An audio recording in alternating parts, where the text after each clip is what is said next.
সবাইকে মিস করছি। হাঁসের কালা মাংস, একটা খালি মাংস, হাঁসের কালা ভুনা, খালি মাংস। রুবেল মামা, এত পিস পড়লে হবি? লালু মামা, স্বাদ কেমন হচ্ছে সেটা বলেন।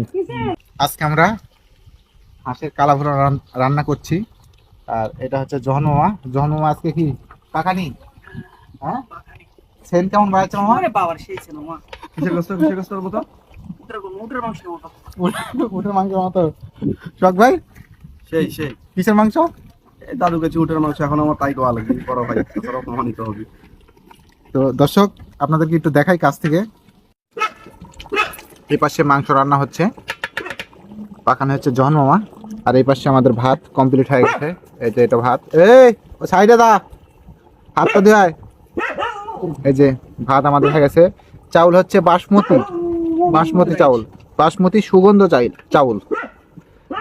বাসমতি বলা যায়, স্বর্ণমিশরী বলা যায়, ইরি চাউল বলা যায়, কাটারি বলা যায়। এগুলো হচ্ছে চাউল। হ্যাঁ, এগুলো হচ্ছে চাউলের ক্যাটাগরি। মাংসর যা একটা ফ্লেভার দিচ্ছে, অসাধারণ। হাঁসের কালা ভুনা। শফিক ভাই, মেহেদি ভাই, জুবাইর ভাই এবং শুভ ভাইগনা, ডন বন্ধু, তোমাদেরকে খুব মিস করছে আজকের এই দিনে। আজকের এই পিকনিকে আব্দুল ছাত্তার, সুমন মামা অনেক মিস করছি। আজকের এই পিকনিকে থাকলে খুব মজা করে একটা খাওয়া হতো।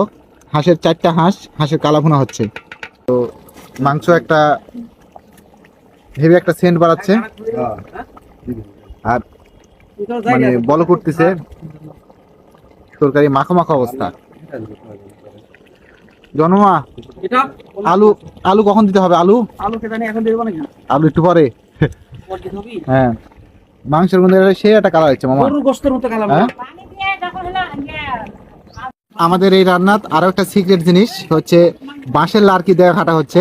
আসলে সুন্নি এবং হাতা এগুলাতে ঘাটলে খুব একটা তরকারি স্বাদ আসে না, তো বাঁশের লার্কি দিয়ে ঘাটলে অন্যরকম একটা স্বাদ আসে, কি বলেন? আর এই তরকারিটা রান্না হচ্ছে সোহেল মামার বাসায়। হ্যাঁ, সোহেল মামা, আপনার দাওয়াত, যেখানে থাকেন। যদি আপনি না আসতে পারেন, এই ভিডিওর মাধ্যমে আপনার কাছে চলে যাবো তরকারি এবং খাবার নিয়ে। সোহেল মামার বাড়িতে একটা জমজমাট একটা আয়োজন করেছি আমরা। হাঁসের কালা ভুনা রান্না করছি। পানি দেবো একটু পরে, পানি দেবো। এই দিনে সবাইকে মিস করছি। আমি খাই ওটা খাওয়া দাওয়া করছি। ছোট মামা রবিন, দাও রবিনের খাওয়া দাওয়া কি শেষ? ওটা করে দিতে মা।